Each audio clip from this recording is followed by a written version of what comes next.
This is News 25 with Deanna O'Donnell. News 25, local news you can count on. News is brought to you by J.K. Nelson Law, voted best of Las Vegas. Give them a call, 702-727-9900. News is also brought to you by Desert View Hospital. You can count on us. Welcome to News 25 here on KPVM TV and Ace Country Radio. I'm Deanna O'Donnell. Today is Friday, April 21st. Well, murder victim Roy Jagger's family watched in the courtroom once again while pre-trial motions were hashed out, gearing up for the May 1st trial of the person suspected in the killing, Brad Maine, for the killing which happened in Cathedral Canyon. He's one of the 3 suspects suspected in that killing. Murder suspect Brad Maine and his attorney Tom Gibson are getting ready for trial to begin on May 1st, starting with jury selection at the Bob Roode Community Center. Judge Kim Wonker believes that they will have a pool of about 200 jurors to choose from. Maine is the 3rd of the 3 suspects accused in the grisly murder of 27-year-old Roy Jaggers in Cathedral Canyon on August 1st of 2021. The other 2 have now pled guilty prior to the trial date. Judge Kim Wonker had several pretrial motions before her in district court this week. The first motion was concerning if there was slight or marginal evidence to bind Brad Maine up to district court from Pahrump Justice Court for the charge of open murder and kidnapping in the first degree. Attorney Tom Gibson brought this matter before the court because he believes that the late Justice of the Peace Kent Jasperson may have cut the preliminary hearing short in 2021. Gibson says he wanted to cross-examine the testimony of the Nye County Sheriff's Office Captain David Berukowitz and others at the hearing back then, but Judge Jasperson believed that the testimony was redundant and asked if the witnesses were bringing new evidence forward or if it was the same. The answer was that it was the same, and the judge said he had enough evidence at that time to bind the case over to district court. Gibson also says that the defendant Maine was not present when the alleged kidnapping began in Clark County, so he brought this matter before Judge Kim Wonker. Senior Chief Deputy District Attorney Jason Gunnell quotes Nevada Supreme Court law stating that kidnapping ends only when the victim feels that he is free from detention, and that Roy Jaggers' kidnapping began in Clark County and ended in Nye County. Jaggers was never free from detention because he was murdered. The judge found that there is slight or marginal evidence to move in this case for trial in both of those issues brought before the court. She adds that that does not mean that the defendant is guilty, but that there is enough evidence for the defendant to face trial on these charges. Another motion brought before the court was to use recorded testimony from the 911 call for the preliminary hearing from a witness who was camping the night of the murder at Cathedral Canyon. According to the testimony, the witness heard gunshots and saw 2 men and the body of the deceased. He placed the 911 call. The district attorney's office is unable to locate that witness, and the court said that he is somewhat of a nomad. During his testimony, he was very upset and expressed his reluctance to testify in this case. The DA's office says that they have exhausted every avenue and are unable to find that witness. The court approved using his previous recorded testimony during the trial and the 911 call, but still wants the DA's office to attempt to locate him up to the trial date. Another motion was to use body cam footage from Captain David Berukowitz and transcripts from Berukowitz during the trial. The court decided to watch all of the body cam footage to make a determination. The body cam footage and the transcripts are allowed to be submitted into evidence, and the prosecution will let the court and defense know which ones they would like to use prior to the trial date. The 2 other defendants in this case have pled guilty to second-degree murder. They are Heather Pate and Kevin Dent. Dent pled guilty to second-degree murder and Pate to second-degree murder and kidnapping in the first degree for the killing of Roy Jaggers on August 1st of 2021. Pate and Dent have admitted to the hours-long torture and shooting death, leaving the man naked and dead at the bottom of the canyon after torturing him at Pate's apartment and then at the Bella Vista shooting range, and then finally Cathedral Canyon, killing him according to the testimony from the 2 other defendants. Well, do no harm. The Nye County Sheriff's Office says that a medical professional in Never Give Up Academy in Amargosa didn't stand by that oath. In fact, she was arrested for multiple counts of doing harm to children at that school. In fact, this came in late today. Christina Mendoza has been arrested for 19 counts of criminal neglect of a patient, 1 count of abuse of an old or vulnerable person, 1 count of abuse and neglect of another old or vulnerable person, 19 counts of abuse and neglect of child mental health facility patients, and 19 counts of child abuse with substantial bodily harm. We're talking about a licensed practitioner, and that is Christina Mendoza. They say that she was actually in charge of the medical facility there, and the police say at the Nye County Sheriff's Office that she was issuing chemical and physical restraints there for the children, and that they, after an investigation from 2021, have found that they have pictures and evidence of bruising from the children's faces, cheeks, necks, large bumps, forehead, abrasions on the face and jaws from carpeted areas, they say, from the observation units. In fact, they even say that some of the children said that when they were misbehaving, that they were issued chemical restraints by the way of injections, and that even one of the children, a male child, was given the order of no outside food and was weighing at 105 pounds, went down to 64 pounds, was transported to Sunrise Children's Hospital complaining of extreme constipation. The doctor there said that that child was suffering from extreme organ shutdown within 24 to 48 hours, and that the child was being held there for neglect. And of course, the Nye County Sheriff's Office has conducted this investigation. If you want to see more about the story, it will be on our KPVM Facebook page. This came in late this afternoon, and we'll have more on that on our KPVM Facebook page. News 25 will return right after this break.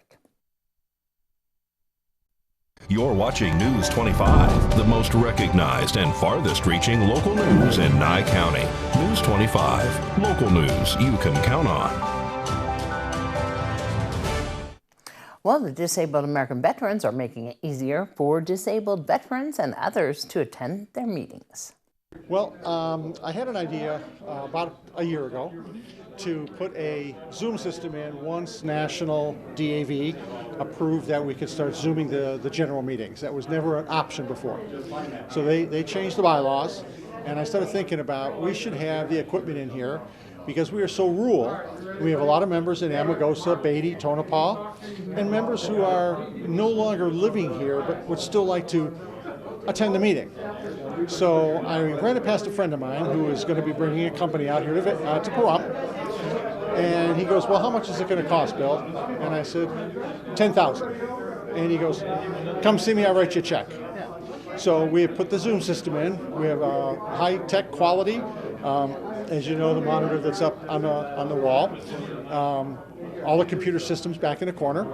The large 85-inch television screen so they can see us and we can see them, along with a security system.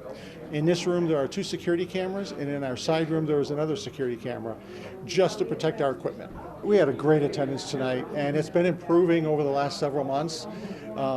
So we're going to go from there.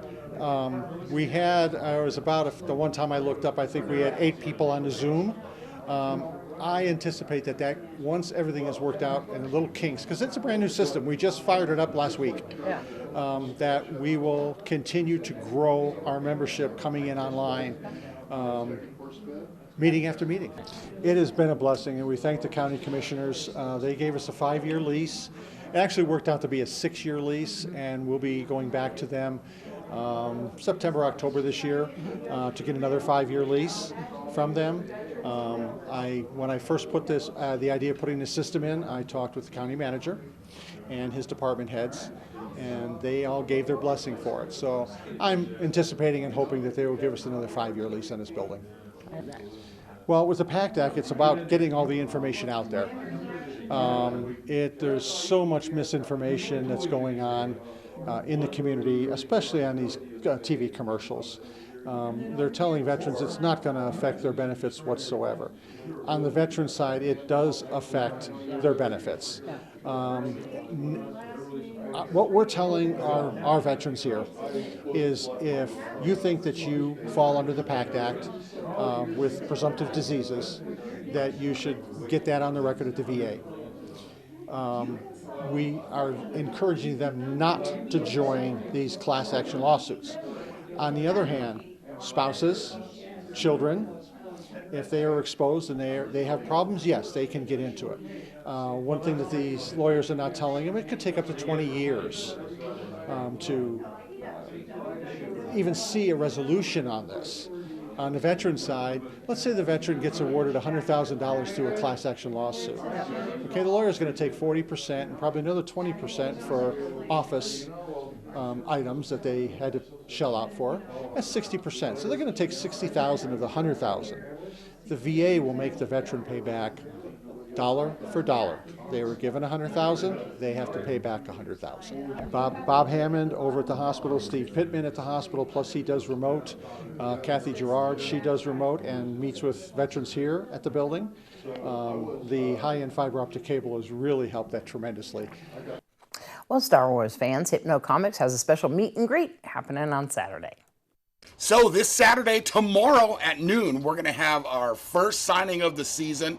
Star Wars, a female Jedi, you may know her name is Amy Allen, also known as the Twi'lek, Ayla Secura. She was in Revenge of the Sith, Attack of the Clones. Going to be a great turnout. She'll be here tomorrow from 12 to 3, signing autographs, taking pictures with her fans. We've got Wrangler's Pit Stop Food Truck is going to be here, and I'm going to use this to also plug a couple of our other events because Free Comic Book Day is coming up May 6th, Saturday. Bring the kids down, get free comics. We're going to spotlight a local author named Wendy. She's going to launch her fantasy book here. So we're going to have that. And then on May 12th, we're going to have the Red Power Ranger. So all of our events are starting to kick off for the year, but we'll hope to see you at the shop tomorrow at noon for the Star Wars signing at 720 East Street, right across from the library. See you there. News 25 will return in just a moment. You're watching News 25, brought to you by Mountain West Lawyer, Injury Attorneys, 727-9500. News 25, local news you can count on. Well, Marilyn Davis tells us about the upcoming plan for Pahrump Valley Museum's historical buildings. Well, the schoolhouse is going to be a separate grant, but the grant for the Pahrump store was $6,500. And that was only for the materials. And then the guys from the Home Depot came out and did all the work on their time and their dime. They're a marvelous group to work with. They came out, they were happy, they worked hard, they hit my vision, which is, you can't ask for anything more. What'd they do? They put in flooring, they put in the walls. We have a tack room that was just falling apart. They shored it up, they put in the floors, they put in walls there. They're going to come back, we're going to put in, move all the stuff out of the Conex boxes and set up the all the shelving and everything next week. Originally Pahrump store from 1900s. It then became a lot of different things, but before we received it, it was No to Abuse, and that was their thrift store, I believe. And then the developer was going to get rid of everything, and we were able to get it moved over onto our property. The schoolhouse took a hit on the roof from the winds of that rainstorm, and their flooring needs to be done. And then the outside needs to be tacked down and repainted. The other building that they're looking at helping with is the Perry Bowman house. That's going to be the tough one. They had to take out all the drywall and insulation because there was probably about 6 inches of standing water in that house. And with it being made of railroad ties, some of the ties at the bottom got rotted. So the house has got to be lifted and those ties replaced before Home Depot can go in and repair the inside. Yes, they're all separate grants, and depending on how much material that they'll need will be the deciding factor of what they they asked for. It was wonderful because I'd go out and they're smiling and they're having fun as they're getting their work done. I think they enjoy doing community service and enriching our community. When they're all done, we can open them up again. We had them open before, and they can go in, they can go sit at the desk, the teacher's desk or the children's desk in the school. They can go through the store and we'll have things in the cases and up on the shelves. So people love it, and everybody keeps asking. They keep saying, when's the building's going to be open? The other building is we actually have the guest house that was on the Raycraft Ranch that was, I believe, built by Stan Ford, and they lived in it. It was a one-room railroad tie, and that was actually the first museum.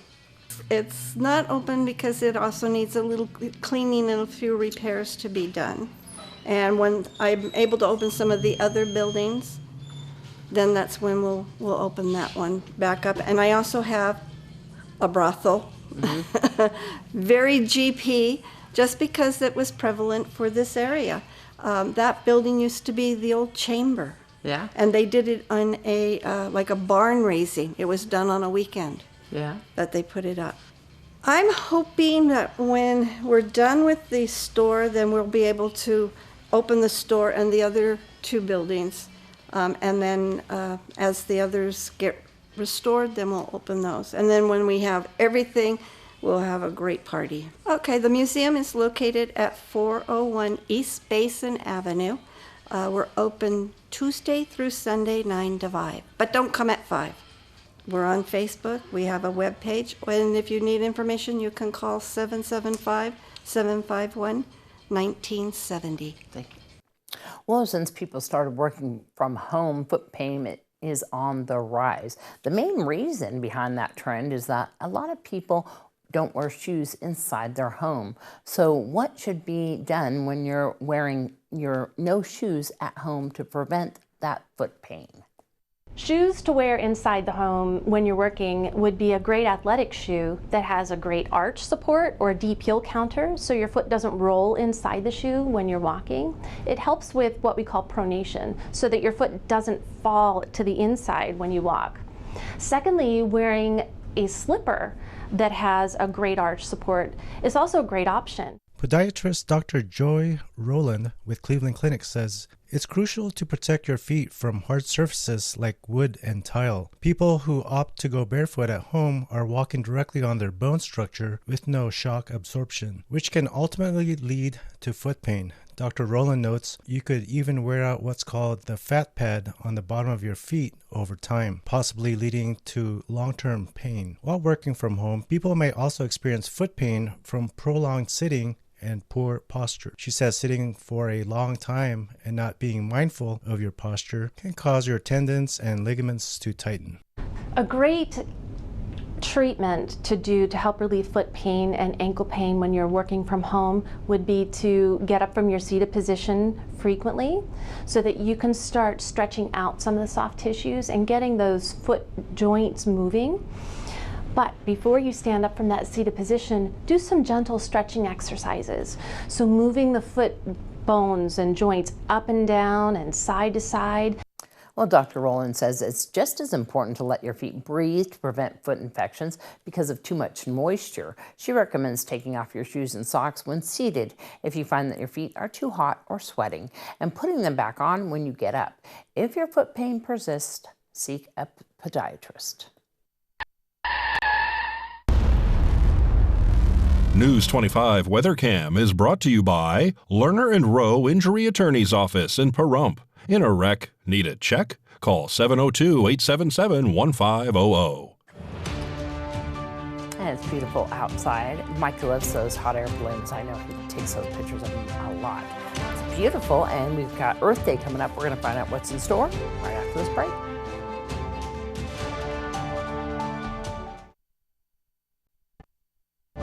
News 25 weather is brought to you by Dairy Council of Nevada. Undeniably delicious, undeniably dairy. Enjoy what's real. Hi, good evening, Nevada. It's John Kohler from the KPVM Channel 25 Weather Studios and worldwide on that local BTV app, the app you need on your phone because it'll make you cool. Popular, and something. Fernley, 69 degrees, 70 degrees out there in Fallon. Carson City saw 69. Cool Spot Award winner Tonopah, 66. Congratulations. 68 out there in Goldfield. Beatty, 81. Sweating it. 86 out there in Amargosa. Here, our hot spot. Las Vegas, feeling good. Poolside, 84 degrees. Out in Death Valley, you're turning on the AC finally, aren't you? 95 degrees, my goodness. Here in the Paradise of Pahrump, let's take a look. 82 degrees. That's our current temperature. 84, just a smidge earlier. Winds out on the north-northwest all day long, about 14 miles per hour as the sun rose this morning at 6:03 a.m. Setting this evening, look for it under partly cloudy skies. Gorgeous colors and a low tonight of 57 degrees, and that'll start promptly at 7:22. Lasts about a half hour. I'll have a nice sunset around Nye County. Let's take a look at coming into the weekend. What do we see? Well, a few clouds, a few days of clouds, but look at those temperatures rocketing up into the mid-80s. Nice. 3 days of sunshine follows, and temperatures increasing all the way up to 88 degrees. We might see 90 by next weekend. A couple nice weekends to look forward to, and the first one's right upon us. So hope you've got it all together. Going to enjoy some of that weather. Back to the desk. All right. We hope everyone has a wonderful weekend. We'll see you back here on Monday. Good night.